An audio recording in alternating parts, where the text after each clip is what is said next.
Yes, me showing my face for the video. Anyways, hi, I'm Cora Collins, and this is my presentation on bronze tools and bronze metallurgy. I'm filming this at night, so I'm wearing a retainer, and I'm a little tired, so I'm gonna stutter some of the words. I mean, I'm trying my best, but some of those words are kind of unpronounceable if you haven't read them a couple times. Anyways, thank you for watching. So yeah, these are my slides on the Bronze Age weapons and metallurgy. I might pronounce some of the names wrong, so bear with me. Okay. Yeah, this is kind of, I'm gonna have to move that. Okay. So, what is the Bronze Age? It is the Paleolithic era to the Upper Neolithic era, marks the start of the Bronze Age. The Bronze Age ended around the 12th century BCE.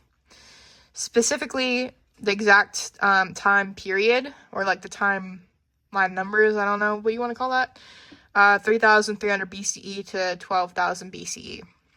It is characterized by the development of complex societies, writing systems, and trade networks. Some of the complex societies that used bronze were the Mesopotamians, Sumerians, and specifically the Sumerians and Babylonians, the ancient Egyptians. I was about to read Mesopotamians twice. The Indus Valley societies, and the Mycenaean Greece. So yeah, that is kind of, I think that's a really good graphic about how short the like early Bronze Age was, and then like the start of the Bronze Age and then the Iron Age. And it like highlights how long it was, like how long it was for cultures and societies to transition from bronze to iron. And that's a relatively like modern era thing, is iron. So I think that's interesting. So cultural transition from stones to bronze weapons. The stone tools were primarily made of obsidian, chert, flint, basalt, and quartzite, I think. The transition from stone to bronze tools wasn't immediate, but rather a gradual transition. Stone tools continued to be used during the Bronze Age and the Iron Age. Around 3000 BC, towards the end of the Neolithic era, humans began experimenting and mixing metals, eventually discovering that by mixing copper with tin, it made a stronger alloy, bronze. Bronze has many advantages over stone. It's easier to shape and mold, can be made sharper, and more resistant to wear and breakage.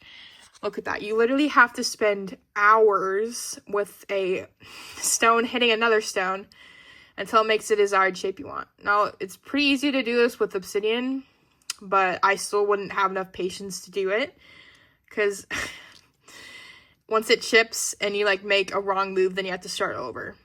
So yeah, this is just like a graphic of people chipping away, or how you chip away the stone to make an arrowhead. Okay, next slide. Bronze metallurgy. Ancient bronze metallurgy is a process of alloying copper with tin to create bronze.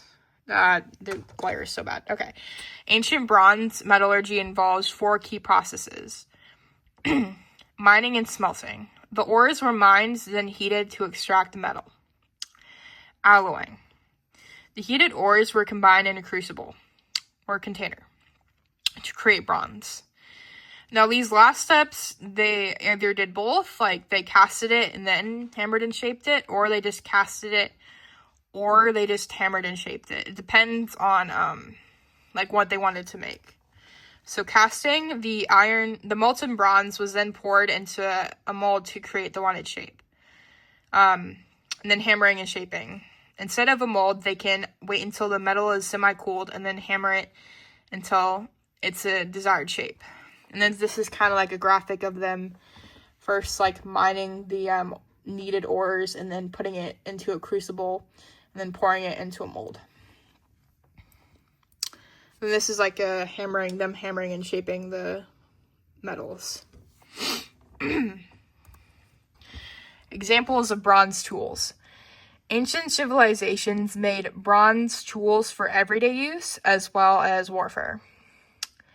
These tools included axes and spears and knives. The yellow is like everyday, and then the blue is warfare. I just want to make that clear. And then this is like, could be used for both. Like knives, that's obviously everyday use, but you could also like have it on a battlefield. Then chisels, hammers, saws, fish hooks, adzes, and owls. I've never seen those tools, but you know, apparently they are bronze tools. Then pins and nails, and then cooking vessels and armor. So this is kind of like a graphic or a picture of all the tools. Anyways, thank you for listening to my presentation about bronze tools and bronze metallurgy.